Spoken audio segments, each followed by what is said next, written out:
அழைக்கிறான் மாதவன்.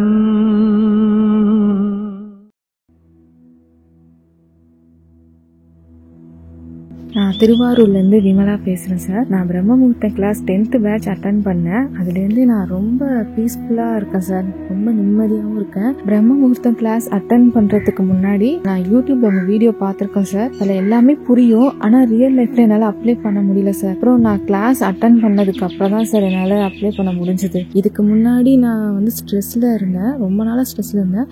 என் husband எனக்கு support பண்ணவே இல்லை இந்த கிளாஸ் அட்டன் பண்ணேன். அப்புறம் நான் திரிதேவதை மந்திரம் வாங்கினேன் பர்சனலாக. அதுக்கப்புறம் மிராக்கல் நடந்துச்சு சார். என் ஹஸ்பண்ட் சப்போர்ட் பண்ணாரு, இந்த கிளாஸ் அட்டன் பண்ண சார். நான் ரொம்ப தேங்க்ஸ் சார். திருமாறன் சாருக்கு ரொம்ப நன்றி. எல்லோருக்கும் வணக்கம்.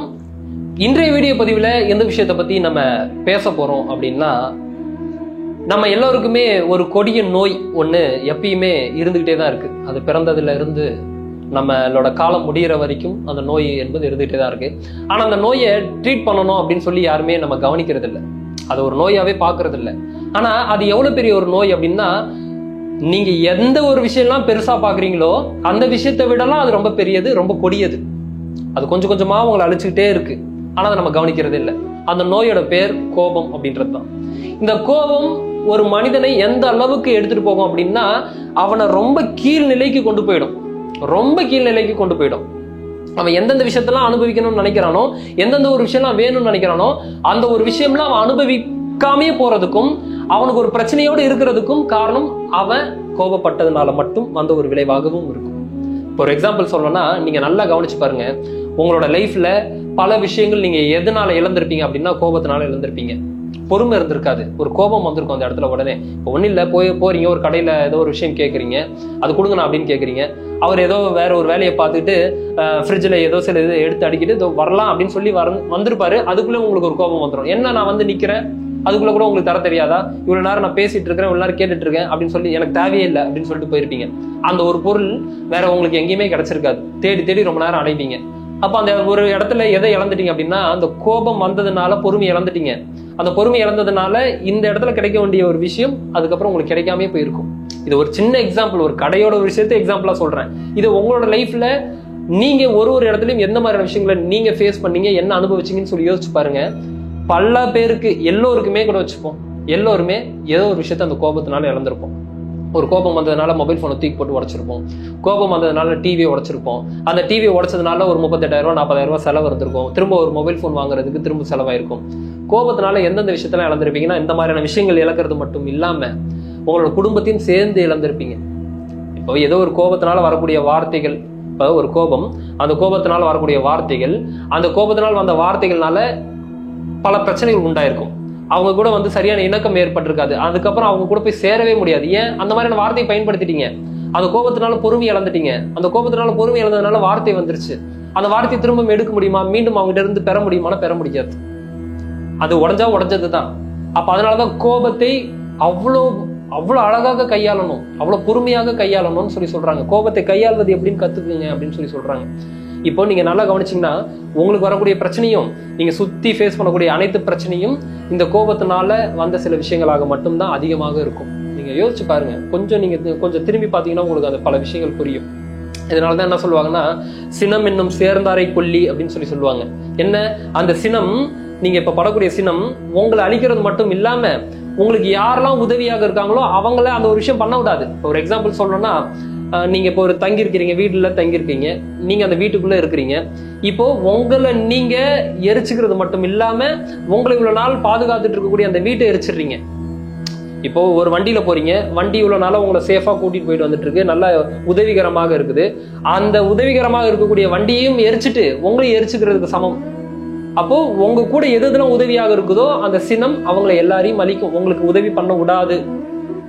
அப்ப அந்த சினத்தை காக்க வேண்டிய அவசியம் அவ்வளவு இருக்குது. அதை கொஞ்சம் கவனிக்க வேண்டிய அவசியம் அவ்வளவு இருக்கு. நம்ம எந்தெந்த நோய்க்கோ ரொம்ப கவனிச்சு பாக்குறோம். இது எப்பயுமே நம்ம கூட இருந்துகிட்டே இருக்கு, டிராவல் பண்ணிட்டே இருக்கு. இதை கொஞ்சம் கவனிச்சு பாக்குற ஒரு பக்குவம் யார்கிட்டையும் கிடையாது. இப்போ இன்னொரு உதாரணம் சொல்றாந்தா என்ன சொல்லுவாங்கன்னா, ஒரு விஷ பாட்டில் எடுத்துக்கிட்டு, அதாவது அது கோபத்தை உதாரணமாக சொல்றாங்க. ஒரு விஷ பாட்டில் எடுத்துட்டு அந்த விஷ பாட்டில நீங்க குடிச்சிட்டு, அந்த விஷ பாட்டில் குடிச்சது நீங்க தான், ஆனா ஆப்போசிட்ல இருக்க ஒரு பர்சன் இறக்கணும் அப்படின்னு சொல்லி நம்ம எதிர்பார்த்துட்டு இருக்கோமா? அந்த ஒரு பர்சனுக்கு ஏதாவது ஆகுமான்னு சொல்லி எதிர்பார்த்துட்டு இருக்கோமா? அது எப்படி நடக்கும்? அது ஒரு முட்டாள்தனம் தானே. குடிச்சது நீங்க தான், அது விஷம், குடிச்சது நீங்க. ஆனா ஆப்போசிட்ல இருக்க ஒரு பர்சனுக்கு ஏதாவது நடக்குமான்னு பார்த்துட்டே இருந்தா நடக்கிறதுக்கு வாய்ப்பே இல்லை, நம்மளுக்கு தான் நடக்கும். அப்ப அந்த ஒரு கோபம் நம்ம படக்கூடியதுனால ஆப்போசிட்ல இருக்கக்கூடிய பர்சனுக்கு வந்து காயத்தை ஏற்படுத்தும், அவங்களுக்கு ஏதோ ஒரு கஷ்டத்தை ஏற்படுத்தும். அப்படின்னா அவங்களுக்கு கஷ்டத்தை ஏற்படுத்தாது, அவங்களுக்கு காயத்தை ஏற்படுத்தாது. எப்படி ஒரு கொல்லிக்கட்டி நீங்க அடுப்புல இருந்து எடுத்து இன்னொருத்தனை அடிக்க போறீங்க அப்படின்னா எப்படி ஃபர்ஸ்ட் உங்களை சுடுதோ அதுக்கப்புறம் தான் அவனை சுடும். யாருக்கு அதிகமான காயம்னா ஹோல்ட் பண்ணிருக்க உங்களுக்கு தான் அதிகமான காயம். அப்போ இந்த கோபப்படும் போது உங்களை நீங்க அழிச்சுக்கிறீங்க, உங்களை தான் ஃபர்ஸ்ட் அழிக்குது, இன்னொருத்தனை அழிக்கல. அதனாலதான் என்ன சொல்றாங்கன்னா, அந்த விஷத்தை நீங்க குடிச்சிட்டு இன்னொருத்தன் இறக்கணும் அப்படின்னு சொல்லி பாக்குறது எவ்வளவு முட்டாள்தனமோ, அந்த மாதிரி நீங்க படக்கூடிய ஒரு கோபத்தினால இன்னொருத்தன் வாடுவான், இன்னொருத்தன் கஷ்டப்படுவான், இன்னொருத்தனுக்கு தான் அது நடக்குது அப்படின்றது ரொம்ப ஒரு முட்டாள்தனமான ஒரு விஷயம். அந்த கோபம் உங்களை தான் அழிச்சிட்டு இருக்கு. நீங்க நல்லா பல ரிப்போர்ட்ஸ் கூட நீங்க எடுத்து பாத்தீங்கன்னா, யார் ரொம்ப ஹாப்பியா சந்தோஷமா இருக்கிறாங்களோ அவங்களோட வாழ்நாள் என்பது ரொம்ப நீடிச்சிருக்கும். யார் அப்பப்போ ரொம்ப சிடுன்னு மூஞ்சை காமிச்சிட்டு ஏதோ வந்து தகாதான வார்த்தைகளை பேசிக்கிட்டு வன்சொல் பேசிக்கிட்டு இந்த மாதிரி இருக்கிறாங்களோ அவங்களோட வாழ்க்கை ரொம்ப குறைவாக இருக்கும். அவங்களுக்கு ஏதோ ஒரு நோய் ஏற்பட்டுரும். என்ன காரணம்னா, இந்த மாதிரியான சில உணர்ச்சிகளை நீங்க வெளிப்படுத்துறீங்க அப்படின்னா அது உங்களை அழிக்க ஆரம்பிச்சிருது.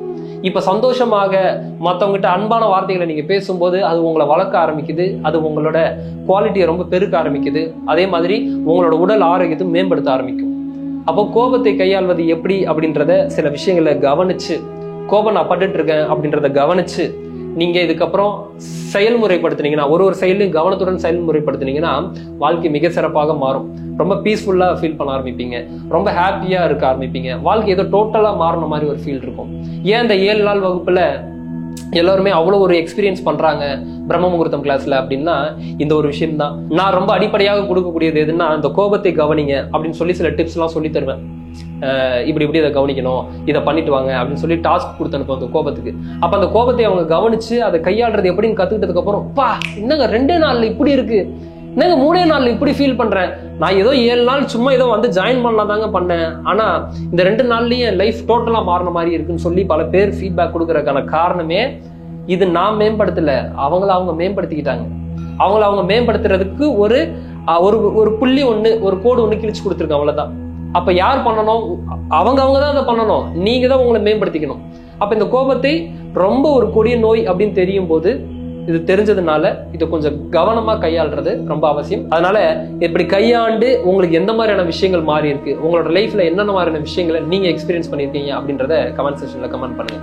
மீண்டும் அடுத்த வீடியோல சந்திப்போம். நன்றி, வணக்கம். காலை பிரம்ம முகூர்த்தத்துல எந்திரிச்சா உங்களோட வாழ்க்கையே மாறிடும் அப்படின்னு சொல்லி பல பேர் சொல்றது கேள்விப்பட்டிருக்கோம். ஆனா பால் போடுறவங்களா இருக்கட்டும், இல்ல வந்து என்னோட பக்கத்து வீட்டுக்காரரா இருக்கட்டும், எல்லாருமே கிட்டத்தட்ட 4 மணிக்கு தான் எந்திரிக்கிறாங்க. ஆனா அவங்களோட வாழ்க்கையில மாறின மாதிரி இல்லையே அப்படின்ற பல பேரோட கேள்வி உண்டு. 70 மட்டுமே வாழ்க்கை மாறாது. சில விஷயங்களை ஹேபிட்டாக சேஞ்ச் பண்ணணும், சில விஷயங்களை ஹேபிட்ல இருந்து எடுக்கணும். இந்த மாதிரி நீங்க விஷயங்களை பண்ணிட்டீங்க அப்படின்னா வாழ்க்கையில சக்சஸ் அப்படின்ற ஒரு விஷயம் இருக்கும். ஸோ அதுக்காக தான் ஆன்லைன் வகுப்பு ஆன்லைன் ஜூம்ல வந்து நடக்க இருக்குது. அதுல என்ன மாதிரி விஷயங்கள்லாம் இருக்கும்னு சொல்லி பாத்தீங்கன்னா, டிஃப்ரெண்டான மெடிடேஷன்ஸ் இருக்கும், அதே மாதிரி சில சேலஞ்சஸ் கொடுப்போம். அதை நீங்க தொடர்ந்து பண்ணிட்டு வரும்போது அது ஹேபிட்டாக மாறும். அந்த விஷயம் ஹேபிட்டாக மாறும்போது உங்களோட லைஃப்ல பல மாற்றங்கள் கொண்டு வரும். அது எப்படி அப்படின்னா, ஸ்பிரிச்சுவல் குரோத்தாக இருந்தாலும் சரி, ஃபினான்ஷியல் குரோத்தாக இருந்தாலும் சரி, வாழ்க்கையில் ஏற்படக்கூடிய பிரச்சனைகளை எப்படி ஃபேஸ் பண்றது, ஸ்ட்ரெஸ், டிப்ரெஷனு, இதுல எல்லாத்துலயும் இருந்து விடுபடுவதற்கு ஒரே ஒரு புரிதல் அவசியம். அந்த புரிதல் உங்களுக்கு ஏற்படும். ஸோ இந்த கிளாஸ்ல நீங்க ஜாயின் பண்ணணும் அப்படின்னா கீழே கொடுத்துருக்க அந்த லிங்கை கிளிக் பண்ணி ஜாயின் பண்ணீங்க.